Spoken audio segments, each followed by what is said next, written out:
The alien marketplace was always noisy, full of voices, full of smells, and full of cruelty. Merchants shouted about their goods. Guards shouted at slaves. Chains rattled on stone floors. In the middle of this chaos stood one alien girl. Her hands were tied. Her face was covered in dust, but her eyes were clear, sharp, and full of something dangerous, defiance. Her master, a tall alien with greenish scales and cruel eyes, lifted his hand high. He shouted so all could hear, "Bow to me! Bow like the others do, or you will suffer." The crowd turned to look. Other slaves lowered their heads quickly, afraid of punishment. But the girl did not move. She looked straight at her master. Her lips trembled, but her voice was steady. "No," gasps spread through the crowd. No one ever refused. No one dared. The master's face twisted with anger. His claws dug into the wooden staff he carried. "You dare? Then eat like the animal you are!" He kicked the bowl of food at her feet. The pieces scattered onto the dirty ground, mixing with dust and slime. "Eat, lick it from the stones like a beast." The girl's stomach twisted with hunger. She had not eaten in 2 days. But her pride burned stronger than her hunger. Slowly, painfully, she shook her head. The master laughed. The guards laughed. The crowd joined, cruel voices filling the air. "Look at her," one merchant sneered. "She thinks she is noble. She will crawl soon enough," but still she refused. Not far away among the busy crowd, a man stood watching. A human. His clothes were simple, his eyes hidden beneath a hood. He was only supposed to be passing through, buying supplies for his small ship. Yet now he could not move. His heart tightened as he watched the scene. He had seen slavery before. He had seen cruel masters before. But something about this girl was different. She did not look broken. She looked alive even in chains. And that look, it reminded him of something he once knew. The master grew angry at her silence. With a cruel smile, he pushed her down. Her knees scraped the hard stone. He pressed her face toward the ground. "Eat!" He roared. The girl clenched her jaw. Tears burned her eyes, but she kept them open. "I will not." The master's hand slammed across her face. The sound echoed through the market.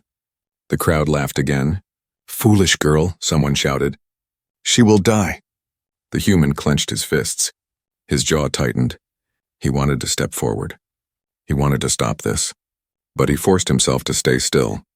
If he moved now, he would be cut down before he could even reach her. The guards were many, and the law of this place was cruel.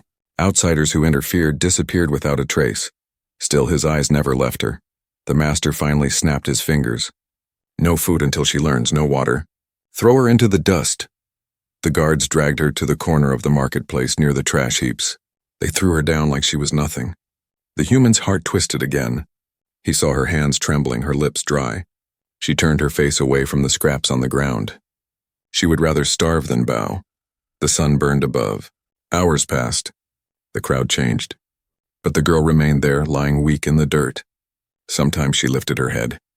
Sometimes she closed her eyes. But she never crawled. The human stayed close. He pretended to look at goods, to listen to merchants. But really, he watched her. Every time her head fell, he felt fear that it might not rise again. At one moment, a drop of water fell from a broken pipe above. The girl moved her lips to catch it. Just one drop. The human's chest tightened. He had seen soldiers drink rain from helmets in the middle of war. He had seen hunger. But this was different. Night began to fall. Torches lit the marketplace. The guards drank and laughed, pointing at the girl as she lay in the dust. "Tomorrow she will crawl," one said. The human turned away, but not before whispering to himself, "No, tomorrow she will not crawl. Not if I can help it." He walked into the shadows, but his mind was set. He had seen enough. The cruelty of this world was heavy, but this girl's refusal burned brighter than the chains around her, and that was something he could not ignore. Tomorrow he knew he would return. Tomorrow something would change.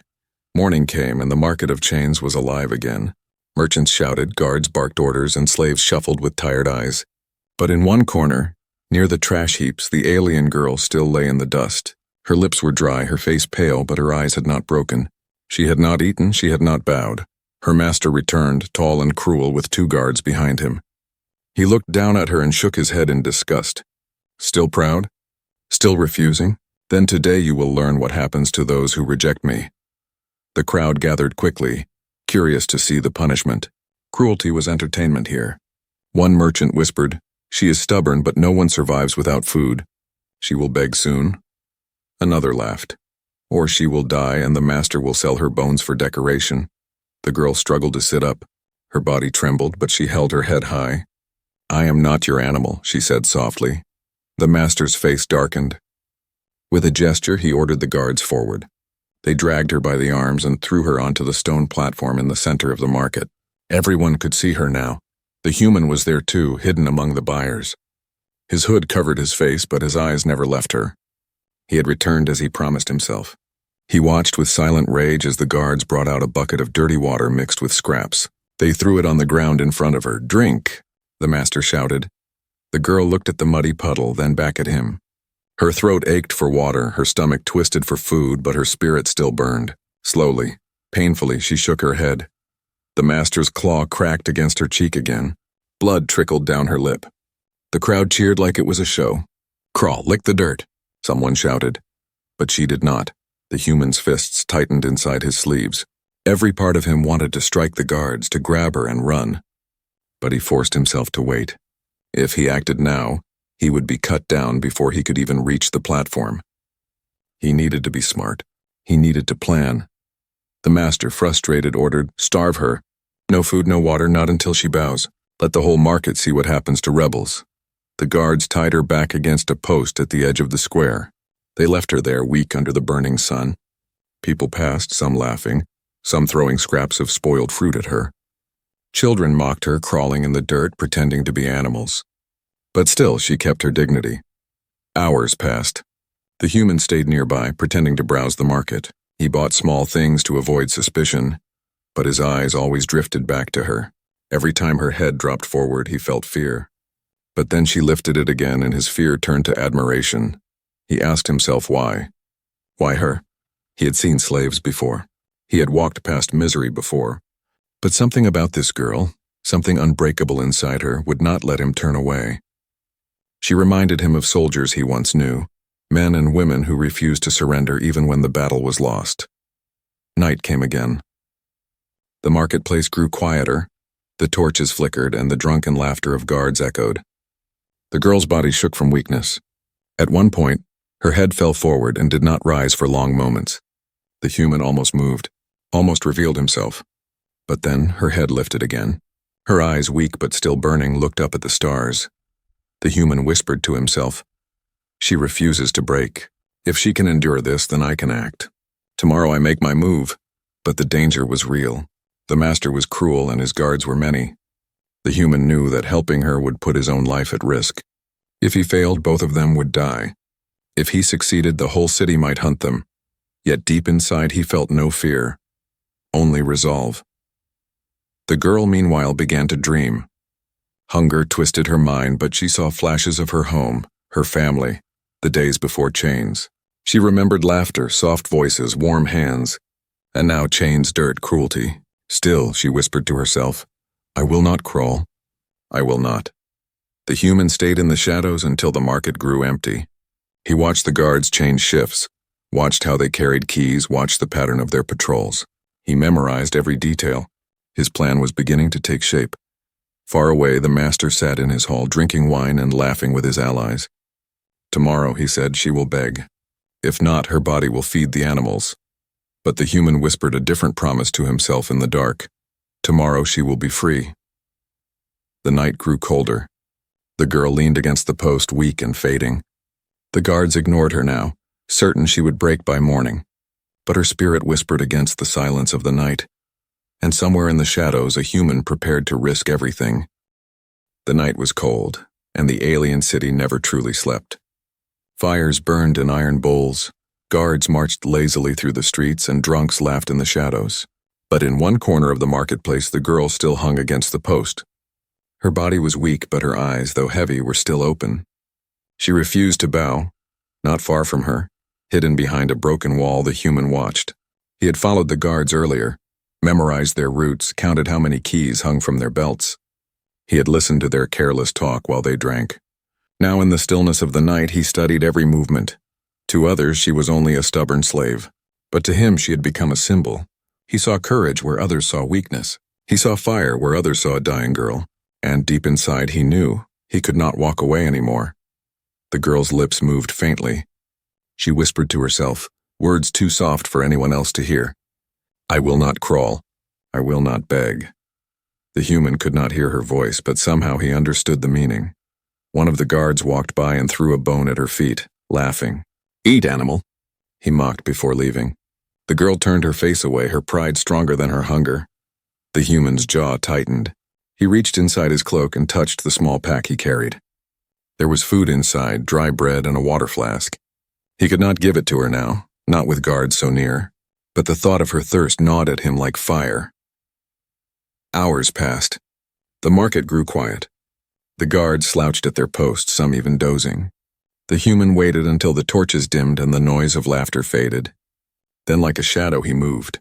Step by step, silent as smoke, he crept closer to where she hung. The girl's head lifted weakly when she sensed movement. Her vision blurred, but she saw a shape kneeling before her. A hand appeared, human, warm, not clawed. In that hand was a small piece of bread. Her heart pounded. Was this another trick? The master had done this before, offered false kindness only to laugh when she reached for it. She stared at the bread, her lips trembling, but the human did not speak. He placed the bread gently on the ground near her feet. Then he slid a small flask of water beside it. Without a word, he stepped back into the shadows. The girl's eyes widened. No one had ever done this. Not even another slave would share food. They were too afraid. For a long moment she did not move, afraid it might vanish, afraid it was a dream. Finally, trembling, she bent down. She took the bread in her weak hands. Her tears fell as she bit into it. It was rough, simple, dry, but to her it was sweeter than anything she had ever tasted. She lifted the flask next, the water cool against her lips. Her whole body shook as she swallowed, each drop giving her strength. In the shadows, the human watched, his chest tight with relief. For the first time since he had arrived in this cursed city, he felt something pure, a small victory. The girl looked toward the darkness where he had disappeared. She could not see him, but she whispered anyway, "Thank you." The human heard her faint voice and turned away quickly before his resolve weakened. He could not reveal himself yet, not until he was ready. But something had changed. A seed of trust had been planted. The next day, the master returned, furious to find her still alive, still refusing. How does she endure? He demanded. The guards shrugged, blaming luck. The master struck her again, shouting for her to crawl. But even with blood on her lip, the girl's eyes glowed with quiet strength. The human, blending with the crowd, knew why. He had given her the strength to resist another day, and he knew what he must do next. That night, as he returned to his hiding place, he unrolled a small map of the city. His fingers traced the streets, the guard posts, the gates. He studied the times when the patrols changed. Every detail mattered. He could not fight the whole city, but maybe he didn't need to. He whispered to himself, "Tomorrow I give her more than bread. Tomorrow I give her freedom." The stars shone cold above and the city slept. But in the shadows a plan was forming. A plan that would turn one girl's defiance into something greater. And the human knew. Once he began, there would be no turning back. The next day began with heat and cruelty. The alien marketplace roared with noise as merchants shouted, guards barked orders, and slaves stumbled under heavy loads. In the center, tied to the same post, the alien girl endured another day of humiliation. Her body was weak, but her spirit was still alive. She had eaten only what the mysterious human had given her last night, and though small, it was enough to keep her standing. Her master approached again, furious that she had not broken. 3 days, no crawling, no begging, he shouted to the crowd. She thinks herself noble. Today we make her less than dirt. He ordered the guards to untie her and drag her to the center of the square. A fresh punishment began. They forced her to kneel on sharp stones, pressed her head down, and left her exposed under the burning sun. The crowd jeered and laughed. The master sneered, certain that this would break her. But the girl's eyes still refused to lower. Even as her knees bled, she whispered, "I will not crawl." Among the crowd, the human stood silent. He had hidden his face under a hood, pretending to be a simple trader. But inside his chest burned with anger. Every strike she took was another reason for him to act. He had studied the guards, memorized their routines, and mapped their weak points. But before escape, he needed one thing: her trust. That night, when the torches burned low and the marketplace fell quiet, the human returned. The guards were drunk, their laughter echoing from the wine tent. The girl sat tied against the post again, her body trembling but her eyes still burning faintly. From the shadows she saw movement. The same shape from last night. Her heart raced. Was it him again? Yes, the hooded figure stepped closer, silent as a shadow. He knelt before her, pulling something from his cloak. Half a loaf of bread and a small pouch of water. He placed them gently on the ground. This time he did not step away immediately. The girl looked at the food, then at him. Her voice was hoarse, broken from thirst. "Why?" The human paused. For the first time he spoke, his voice low so no one else could hear. "Because no one deserves this, not you." "Not anyone." Her eyes widened. His voice was different from her people's, rough, deep, human. She had seen humans before, passing through the markets, but none had ever stopped. None had ever cared, she whispered. "If they see you." "They won't," he said firmly. He pushed the food closer. "Eat, drink, tomorrow you'll need your strength." Her trembling hands reached out. She tore a small piece of bread and placed it on her tongue. Tears filled her eyes. You risk this for me?" The human leaned closer. "I've seen many broken in this city. But you," his voice softened, "you refuse to bow. You remind me of fighters I once knew. People who held their ground no matter the pain. I cannot walk away from that." The girl stared at him. For so long she had been surrounded by cruelty, mockery, and hate. But now before her stood someone different. Someone who looked at her not as a slave, not as an animal, but as a person. She whispered, "Who are you?" He gave a faint smile. "Just a traveler.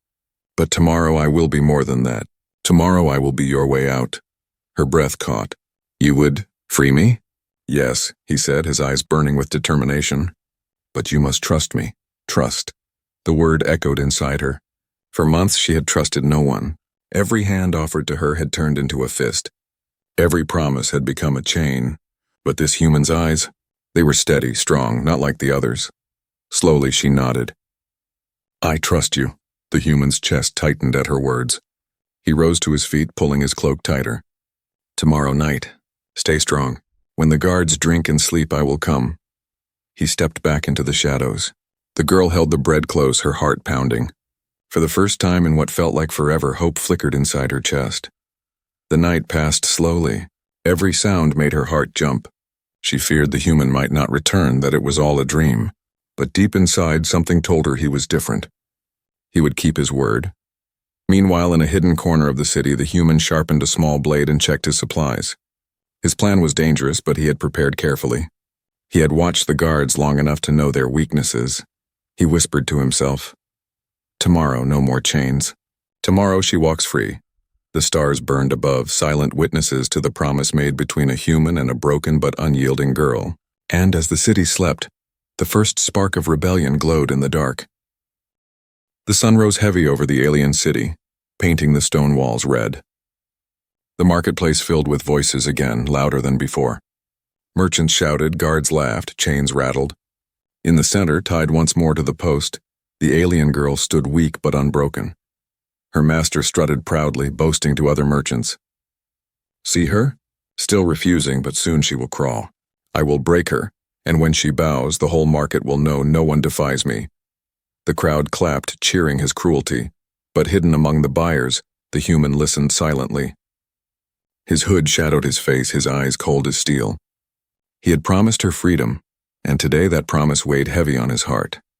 All morning he pretended to browse stalls. But in truth, he studied every detail. He counted the guards, noticed how many carried keys, marked the moments when their eyes turned away. He even watched the master's habits, when he drank, when he shouted, when he grew careless.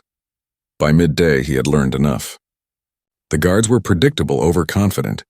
At night, they drank too much, their weapons laid aside as they laughed. That would be his moment, yet doubt whispered inside him. Helping her meant risking his life.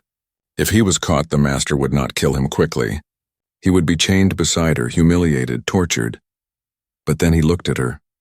Her body trembled from weakness, but her eyes still burned. Even tied to a post, even mocked by children, she looked stronger than anyone else in the market. The human clenched his fists. "No," he whispered. She will not break, and neither will I. That evening he made his first bold move. He approached a merchant's stall near the master's tent. He spoke casually, pretending to be a curious trader. "I hear your master has a slave who refuses him," he said, his voice low. The merchant smirked. "Ah, yes, the stubborn one. The master enjoys breaking such pride. She will not last," the human leaned closer. "And when she breaks, what then?" He sells her? The merchant shrugged. "Perhaps. Or he kills her to make a point. The master is unpredictable." The human nodded slowly, his mind racing. Every word gave him more understanding. He thanked the merchant and walked away, his plan forming like fire in his chest. As night fell, the market grew quieter.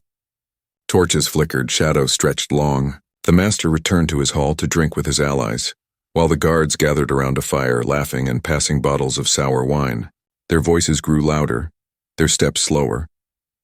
The girl sat alone at her post, the cold wind cutting through her thin clothes. Her lips trembled, but her spirit held steady. She whispered to herself, "He will come." He promised. In the shadows nearby, the human crouched low. His heart pounded, but his movements were calm. He checked the small blade at his side, the rope coiled around his belt, the map in his mind. Every detail mattered. He could not fail. Step by step, he moved closer. The guards were busy laughing, their backs turned. One dropped his cup, and while he bent to pick it up, the human slipped past like a ghost. At last, he reached her. She looked up, eyes wide with both fear and hope. He pressed a finger to his lips. "Quiet." She nodded quickly, her breath shallow. With steady hands, he pulled the small blade and slid it against the rope, binding her wrists. The fibers frayed, snapped. She gasped as her hands fell free. Her heart raced. "You came," she whispered. "I told you I would," he replied, his voice firm. He moved to cut the bindings on her ankles. "But we must move fast. The guards will not stay drunk forever." The rope broke, and she stumbled forward, too weak to stand. He caught her, his arms steady around her shoulders. She leaned into him, surprised by his strength. "Can you walk?" he asked. "Not far," she admitted, her knees trembling. "Then I'll carry you," he said. Before she could protest, he lifted her into his arms. She gasped, unused to such kindness. For so long she had been dragged, beaten, and mocked. But now, she was being carried like someone who mattered. The human moved swiftly into the shadows, every step silent. Behind them, the guards laughed, still unaware. But the danger was not gone.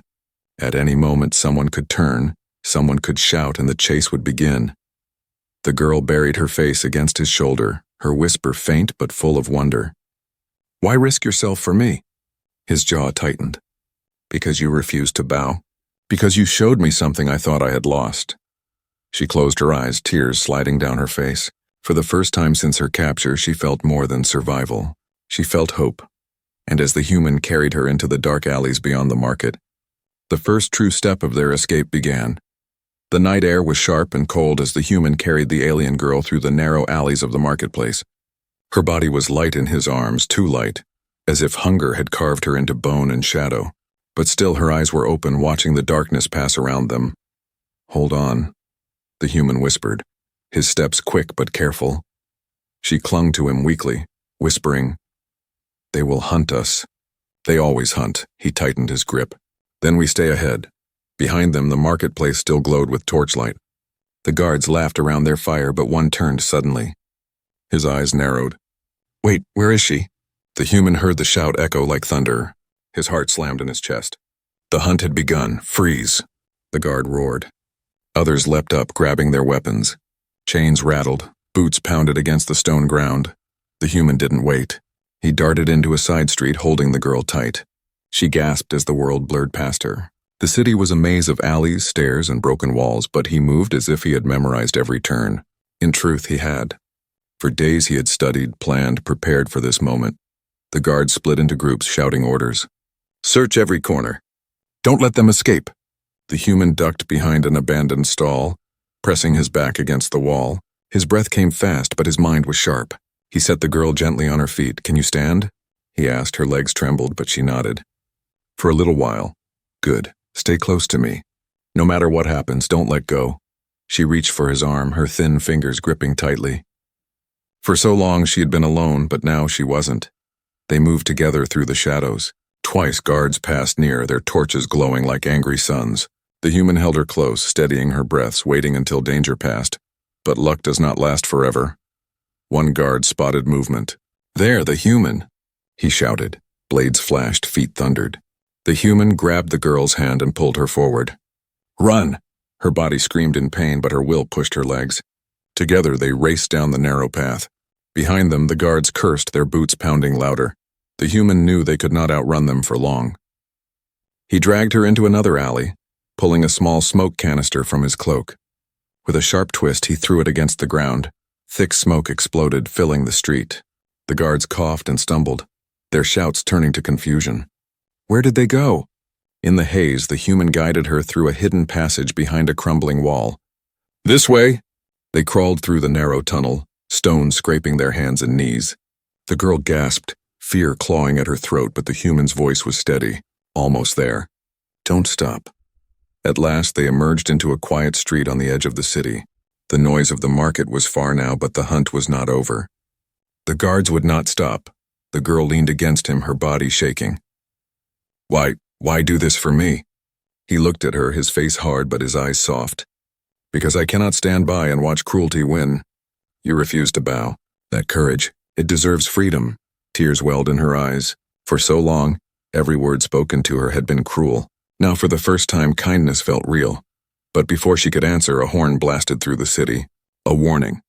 The master had discovered the escape. "Find them," his voice bellowed, carried by the horn. "Bring me their heads." The human clenched his jaw. "We need to move faster."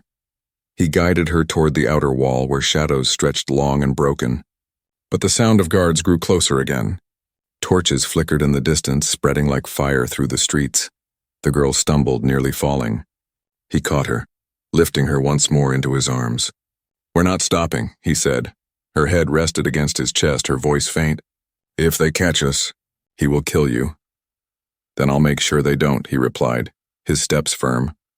They reached the base of the wall, a towering structure of black stone. The human had studied it carefully. A section near the old gate was weaker, half broken from years of neglect. He set her down gently, pulling a rope from his belt. "Climb with me," he said, her eyes widened. I don't have the strength." "Then hold on to me. I'll climb for both of us." Before she could protest, he wrapped the rope around himself and tied it securely. He lifted her again, her arms clinging to his neck, her fear pressing against his heartbeat. Step by step he climbed, his muscles burning, his breath harsh. The wall seemed endless, but he refused to stop. The girl's eyes widened as she looked down. The torches of guards filled the streets below like angry stars. "Almost there," the human grunted. His fingers bled against the rough stone, but still he pulled upward. Finally, they reached the top. He rolled onto the edge, gasping, pulling her beside him. Together they looked out beyond the wall. Dark forests stretched into the night, endless and wild. Freedom. But behind them, horns blared again. Guards had spotted them. The human lifted her to her feet. "We're not safe yet." "But we're closer than ever." The girl looked at him, her voice trembling but strong. "You gave me hope. I will not let it die." He smiled faintly, gripping her hand. "Then let's finish this together." And with that, they began their descent into the darkness beyond the wall, with the city of chains roaring behind them. The forest swallowed them in darkness. Branches scraped against their clothes. Roots twisted under their feet, and the cries of night creatures echoed from the shadows. Behind them, the horns of the city still blared, but the sound was growing faint. Each step carried them further away from chains and closer to freedom. The human led the way, holding the girl's hand tight. She stumbled often, her body weak from hunger and wounds, but she never let go. Every time her legs shook, he steadied her. Every time fear flickered in her eyes. His steady voice brought her calm. "We're almost safe," he said quietly, though his chest still heaved with the weight of the climb and the chase. "The forest hides us. They won't follow too deep." The girl glanced back once. She could still see the glow of torches at the wall. Tiny fires searching for them. She shivered. "He will not stop," she whispered. "The master will hunt us until the end." The human squeezed her hand. "Then we keep moving until he cannot reach us." Hours passed. The forest grew quieter. The horns faded into silence. Only the sound of their footsteps and the whisper of leaves remained. At last, when the moon was high, the human slowed. He found a hollow beneath a wide tree hidden from sight. Gently, he guided her to sit. Her body collapsed with relief, her face pale but her eyes still glowing faintly. He handed her the last of his bread and water. "Eat," he urged. She shook her head. "You need it too. I'm stronger than you right now," he said firmly. "Take it." Her hands trembled as she accepted the food. She ate slowly, tears falling with each bite. For days she had been forced to lick scraps from dirt, mocked like an animal. But now she ate with dignity because someone cared enough to give her that right. When she finished, silence settled between them. The human leaned back against the tree, his eyes scanning the forest. He stayed alert even as his body begged for rest. The girl watched him quietly. At last she spoke. "I don't even know your name." He turned, surprised, then gave a small smile. "Daniel," he said softly. She repeated it, almost tasting the sound. "Daniel." It was a strange word to her tongue, but it carried weight, strength. She placed a hand against her chest. "My name is Kayla." Daniel nodded, memorizing it. "Kyla," he echoed. For a while they sat in silence again, the forest wrapping them in its cold embrace. But inside that silence, something warm grew. Kayla's voice trembled as she asked, "Why me? You could have left. You could have walked away like all the others." Daniel's eyes hardened as he looked at her. "Because I saw something I couldn't ignore. I saw you stand when others crawled. I saw you refuse when others bowed. That kind of courage. It deserves to live, not die in chains." Her throat tightened, tears blurring her vision. "No one has ever said such words to me." "Get used to it," Daniel said, his smile faint but real. "Because as long as I breathe, you won't hear chains again." Kyla's chest shook with quiet sobs. She lowered her head, but this time it wasn't shame, it was release. The pain she had carried for so long slipped away, replaced by something new. Hope. The night passed slowly, but no horns came, no guards appeared. The forest shielded them. By dawn, a soft mist rolled across the ground, painting the world silver. Daniel rose first, stretching his sore limbs. He turned to Kayla, who was still curled beneath the tree. She looked small, fragile, yet her eyes opened to meet his with quiet strength. "Can you walk?" he asked. She nodded weakly. "Yes, where will we go?" He looked toward the horizon, where mountains rose faintly against the light of morning. "Far from here. There are places where slavers have no power, places where you can be free." Kayla's lips parted in wonder. The word free felt like a dream she had never dared to touch. Together they began to walk again. The forest stretched endless before them, but for the first time every step felt lighter. As they walked, Kayla whispered, "Daniel." "If I had broken, if I had crawled, would you still have helped me?" Daniel stopped, turning to face her. His eyes met hers, steady and certain. "I would have. But you didn't break. And that's why I believe you'll never break again." She stared at him, and in that moment she realized something. Her chains had not only been broken from her wrists, they had been broken from her spirit. By the time the sun rose fully, the city of chains was far behind. The forest opened into wide fields, green and golden under the light. Kayla stopped, her breath catching. "It's beautiful," she whispered. Daniel smiled faintly, watching her face as she saw freedom for the first time. "Yes," he said. "And it's only the beginning." Kayla reached for his hand, her grip weak but steady. He held it firmly, their steps falling in rhythm. And as they walked into the morning, leaving cruelty behind, one truth became clear. She had been forced to eat from the ground like an animal, broken and mocked. But now she walked beside a human who saw her worth. Her chains were gone. Her future had begun.